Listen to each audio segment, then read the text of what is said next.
ನಮಸ್ತೆ ಎಲ್ಲರಿಗೂ ನುಡಿ ಕನ್ನಡ ಟೆಕ್ ಯೂಟ್ಯೂಬ್ ಚಾನಲ್ಗೆ ಸ್ವಾಗತ. ಈ ದಿನ ಶಿವಮೊಗ್ಗ ಸ್ಮಾರ್ಟ್ ಸಿಟಿಯಲ್ಲಿ ನೀವೇನಾದ್ರು ಸ್ಮಾರ್ಟ್ ಸಿಟಿ ಕಡೆಯಿಂದ ಇರೋ ಸೈಕಲ್ನ ತೊಗೊಬೇಕು, ಅದನ್ನು ಹೊಡಿಬೇಕು ಅಂದರೆ ಯಾವ ಥರ ಅದನ್ನು ನಾವು ತೊಗೊಬೋದು, ಯಾವ ಆ್ಯಪ್ನ ಯೂಸ್ ಮಾಡಬೇಕು ಮತ್ತು ಅದನ್ನು ಯಾವ ಥರ ರೀಚಾರ್ಜ್ ಮಾಡೋದು ಅನ್ನೋ ಕಂಪ್ಲೀಟ್ ಡೀಟೇಲ್ಸ್ನ ಈ ವಿಡಿಯೋದಲ್ಲಿ ಹೇಳ್ಕೊಡ್ತೀನಿ. ಸ್ಮಾರ್ಟ್ ಸಿಟಿ ಕಡೆಯಿಂದ 2 ವೆರೈಟೀಸ್ ಆಫ್ ಸೈಕಲ್ ಬಿಟ್ಟಿದ್ದಾರೆ. ಒಂದು ನಾರ್ಮಲ್ಲು, ಇನ್ನೊಂದು ಎಲೆಕ್ಟ್ರಿಕ್ಕು. ನಾರ್ಮಲ್ ಸೈಕಲ್ಲು ನಾರ್ಮಲ್ ಥರನೇ ನಾವು ಪೆಟ್ರೋಲ್ ಹೊಡ್ಕೊತ ನಾವು ರೈಡಿಂಗ್ ಮಾಡಬೇಕಾಗತ್ತೆ. ಎಲೆಕ್ಟ್ರಿಕ್ ಸೈಕಲ್ ಹಂಗಲ್ಲ, ಆಕ್ಸಿಲೇಟ್ರ್ ಕೊಟ್ಟರೆ ಹೋಗ್ತಾ ಇರುತ್ತೆ. ಫಸ್ಟ್ ಇದನ್ನು ನಾವು ಉಪಯೋಗಿಸ್ಬೇಕು ಅಂದರೆ ಯಾನೋ ಅನ್ನೋ ಆ್ಯಪ್ ಇದೆ, ಅದನ್ನು ಪ್ಲೇಸ್ಟೋರಲ್ಲಿ ಇನ್ಸ್ಟಾಲ್ ಮಾಡ್ಕೊಬೇಕಾಗತ್ತೆ. ಅದು ಇನ್ಸ್ಟಾಲ್ ಆಗೋಕ್ಕೆ ಸ್ವಲ್ಪ ಟೈಮ್ ತೊಗೊಳತ್ತೆ. ಅದು ಇನ್ಸ್ಟಾಲ್ ಆದಮೇಲೆ ನಾವು ಏನು ಮಾಡಬೇಕಾಗತ್ತೆ ಅಂದರೆ ಅಲ್ಲಿ ಓಪನ್ ಅಂತ ಒಂದು ಬಟನ್ ಕಾಣಿಸುತ್ತೆ. ಆ ಓಪನ್ ಬಟನ್ನ ಕ್ಲಿಕ್ ಮಾಡಬೇಕಾಗತ್ತೆ. 2 ಕಡೆ ಓಪನ್ ಬಟನ್ ಇದೆ ನೋಡಿ, ಅದನ್ನು ಕ್ಲಿಕ್ ಮಾಡಿ. ಈ ಆ್ಯಪನ್ನು ಓಪನ್ ಆದಮೇಲೆ ನೆಕ್ಸ್ಟ್ ಅಂತ ಏನು ಬಟನ್ ಕಾಣಿಸ್ತಿದೆ, ಅದಾದಮೇಲೆ ಗೆಟ್ ಸ್ಟಾರ್ಟೆಡ್ ಅಂತ ಕ್ಲಿಕ್ ಮಾಡಿ ಸೈನ್ ಅಪ್ ಅನ್ನೋ ಒಂದು ಆಪ್ಷನ್ನ ಕ್ಲಿಕ್ ಮಾಡಬೇಕಾಗತ್ತೆ. ಇಲ್ಲಿ ನಿಮ್ಮ ಡೀಟೇಲ್ಸ್ ಕೇಳ್ತಾ ಹೋಗುತ್ತೆ. ಫಸ್ಟ್ ಟೈಮಲ್ಲಿ ನಿಮ್ಮ ಹೆಸರು, ನಿಮ್ಮ ಇಮೇಲ್ ಐ ಡಿ, ಪಾಸ್ವರ್ಡು ಮತ್ತು ಡೇಟ್ ಆಫ್ ಬರ್ತ್ ಇಯರ್ ಹಾಕ್ಬಿಟ್ಟು ಇಲ್ಲಿ ಚೆಕ್ ಬಾಕ್ಸ್ನ ಕ್ಲಿಕ್ ಮಾಡಬೇಕಾಗತ್ತೆ.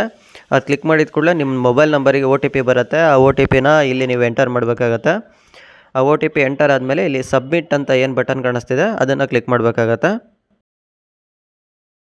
ಈಗ ಈ ಆ್ಯಪು ಲೊಕೇಶನ್ ಪರ್ಮಿಷನ್ ಕೇಳುತ್ತೆ. ಲೊಕೇಶನ್ ಪರ್ಮಿಷನ್ನ ಕೊಡಬೇಕಾಗತ್ತೆ. ಆ ಬಟನನ್ನು ಕ್ಲಿಕ್ ಮಾಡಿದ್ರೆ ಅದು ಲೊಕೇಶನ್ ಪರ್ಮಿಷನ್ನ ತೊಗೊಳುತ್ತೆ. ಯಾಕೆಂದರೆ ಇಲ್ಲಿ ವೈಲ್ ಯೂಸಿಂಗ್ ಆ್ಯಪ್ ಅಂತ ಮಾಡಿಬಿಟ್ಟು ಇದು ಎಲ್ಲೆಲ್ಲಿ ವೈಟ್ ಕಲರ್ ಮಾರ್ಕ್ ತೋರಿಸ್ತಾ ಇದೆಯೋ ಅಲ್ಲಿ ಕ್ಲಿಕ್ ಮಾಡ್ತಾ ಹೋಗ್ಬೇಕಾಗತ್ತೆ. ನೋಡಿ, ಅದು ವೈಟಾಗಿ ಹೈಲೈಟ್ ಮಾಡ್ತಾ ಹೋಗುತ್ತೆ. ಅಲ್ಲೆಲ್ಲ ಏನೇನು ಅದು ಹೈಲೈಟ್ ಮಾಡ್ತಾ ಹೋಗುತ್ತೆ ಆ್ಯಪ್ನ, ಅಲ್ಲೆಲ್ಲಿ ಕ್ಲಿಕ್ ಮಾಡಬೇಕಾಗತ್ತೆ. ಫಸ್ಟ್ ಟೈಮ್ ಇದೇನೇನು ಯಾವ ಮೆನು ಏನು ಅನ್ನೋದನ್ನು ಇದು ತೋರಿಸ್ತಾ ಹೋಗುತ್ತೆ. ಅದೆಲ್ಲೆಲ್ಲಿ ಹೈಲೈಟ್ ಮಾಡ್ತಾ ಇರುತ್ತೆ ವೈಟ್ ಕಲರಲ್ಲಿ, ಅದನ್ನು ಇದು ಮಾಡಬೇಕಾಗತ್ತೆ.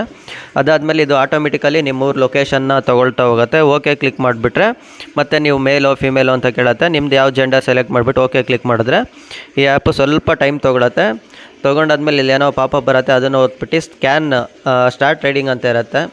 ಅದನ್ನು ಕ್ಲಿಕ್ ಮಾಡಿದ ಕೂಡಲೇ ನಿಮಗೆ driving licence, Aadhaar card, voter I D ಏನು ಲೀಸ್ಟ್ ಕೇಳ್ತಾ ಹೋಗುತ್ತೆ. ಸ್ಕೂಲ್ ಹುಡುಗರಾದರೆ ಸ್ಕೂಲ್ ಐ ಡಿ ಹಾಕಬೇಕು, ಡ್ರೈವಿಂಗ್ ಲೈಸೆನ್ಸ್ ಇದ್ದರೆ driving licence, voter I D ಇದ್ದರೆ ವೋಟರ್ ಐ ಡಿ. ನೀವೇನಾದ್ರು ಆಧಾರ್ ಕಾರ್ಡ್ ಇತ್ತು ಅಂದರೆ ವೋಟರ್ ಐ ಡಿ ಅಂತ ಕ್ಲಿಕ್ ಮಾಡಿ. ಇದೊಂದು ಆಪ್ಷನ್ ಕೊಟ್ಟಿಲ್ಲ ಆಧಾರ್ದು, ನೀವು ವೋಟರ್ ಐ ಡಿ ಅಂತ ಕ್ಲಿಕ್ ಮಾಡಿ ವೋಟರ್ ಐ ಡಿ ಫ್ರಂಟ್ ಒಂದು ಫೋಟೋ ಅದನ್ನು ಅಪ್ಲೋಡ್ ಮಾಡಬೇಕಾಗುತ್ತೆ. ವೋಟರ್ ಐ ಡಿದು ಫ್ರಂಟು ಫೋಟೋ ಸೆಲೆಕ್ಟ್ ಮಾಡಿಬಿಟ್ಟು ಅಲ್ಲಿ ಫ್ರಂಟ್ ಅಂತ ಎಲ್ಲಿದೆಯೋ ಅಲ್ಲಿ ಅದನ್ನು ಅದು ಮಾಡಬೇಕಾಗುತ್ತೆ. ಅಟ್ಯಾಚ್ ಅನ್ನೋ ಬಟನ್ನ ಕ್ಲಿಕ್ ಮಾಡಿ ಮತ್ತು ಇನ್ನು ನೆಕ್ಸ್ಟು ಬ್ಯಾಕ್ ಇದನ್ನು ಹಾಕ್ಬಿಟ್ಟು ಸಬ್ಮಿಟ್ ಬಟನ್ನ ಕ್ಲಿಕ್ ಮಾಡಬೇಕಾಗತ್ತೆ. ಇಲ್ಲಿ 3 ಡಾಕ್ಯುಮೆಂಟ್ಸ್ನ ಕೇಳ್ತಾ ಇದೆ, voter I D, Aadhaar, driving licence, school I D. Next ನೀವು ಇದಿಷ್ಟು ಅಪ್ಲೋಡ್ ಮಾಡಿದ ಕೂಡಲೇ ನೀವು ಸೈಕಲ್ನ ಸ್ಕ್ಯಾನ್ ಮಾಡೋಕ್ಕೆ ಅವಕಾಶ ಸಿಗುತ್ತೆ.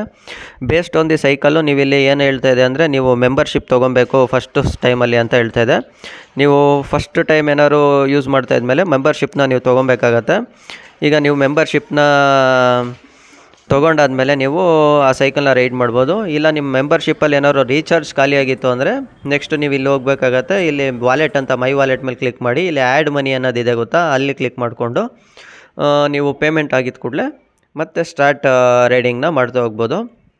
ನೀವು ಸ್ಟಾರ್ಟ್ ರೈಡಿಂಗ್ ಮಾಡಬೇಕು ಅಂದರೆ ನಿಮ್ಮ ವ್ಯಾಲೆಟಲ್ಲಿ ಮಿನಿಮಮ್ ಸ್ವಲ್ಪ ಬ್ಯಾಲೆನ್ಸ್ ಇರಬೇಕಾಗತ್ತೆ, ಅಥವಾ ನೀವು ಮೆಂಬರ್ಶಿಪ್ನ ಮಾಡ್ಕೊಂಡಿರಬೇಕಾಗತ್ತೆ. ಆಮೇಲೆ QR ಕೋಡ್ ಸ್ಕ್ಯಾನ್ ಮಾಡಿದ ಕೂಡಲೇ ನಿಮಗೆ ಸ್ವಲ್ಪ ಹೊತ್ತು ಟೈಮ್ ತೊಗೊಂಡು ಇದು ಸೈಕಲ್ ಅನ್ಲಾಕ್ ಆಗುತ್ತೆ. ಅನ್ಲಾಕ್ ಆಗೋಕ್ಕೆ ಒಂದು 2 ರಿಂದ 3 ನಿಮಿಷ ಟೈಮ್ ತೊಗೊಳುತ್ತೆ. ಅದಾದಮೇಲೆ ಸ್ಟಾರ್ಟ್ ರೈಡಿಂಗ್ ಅಂತ ಒಂದು ಬಟನ್ ಕ್ಲಿಕ್ ಮಾಡಿದ ಕೂಡಲೇ ನಿಮಗೆ ಇದು ಕೀ ಆಟೋಮೆಟಿಕಲಿ ಆನ್ ಆಗುತ್ತೆ. ನೀವು ಆನ್ ಆದಮೇಲೆ ನೀವು ನಿಮ್ಮ ರೈಡಿಂಗನ್ನು ಸ್ಟಾರ್ಟ್ ಮಾಡೋದು. ಅಲ್ಲೆಲ್ಲ ಟೈಮ್ ಕೌಂಟ್ ಎಲ್ಲ ಇರ್ತಾ ಹೋಗುತ್ತೆ. ನೀವು ಎಲ್ಲ ಕಡೆನೂ ಜಾಲಿಯಾಗಿ ರೈಡ್ ಮಾಡಿದ ಕೂಡಲೇ ನೆಕ್ಸ್ಟ್ ಇಲ್ಲಿ ಎಂಡ್ ರೈಡಿಂಗ್ ಅಂತ ಒಂದು ಬಟನ್ ಇದೆಯಲ್ಲ, ಅದು ಕ್ಲಿಕ್ ಮಾಡಿದ ಕೂಡಲೇ ನಿಮ್ಮ ಎಂಡ್ ರೈಡಿಂಗ್ ಆಗುತ್ತೆ. ಇದೇ ಥರ ಉಪಯುಕ್ತ ಮಾಹಿತಿಗಾಗಿ ನಮ್ಮ ನುಡಿ ಕನ್ನಡ ಟೆಕ್ ಯೂಟ್ಯೂಬ್ ಚಾನಲನ್ನು ಸಬ್ಸ್ಕ್ರೈಬ್ ಆಗೋದು ಮರಿಬೇಡಿ. ಲೈಕ್ ಮಾಡಿ. ಥ್ಯಾಂಕ್ ಯು, ಧನ್ಯವಾದಗಳು.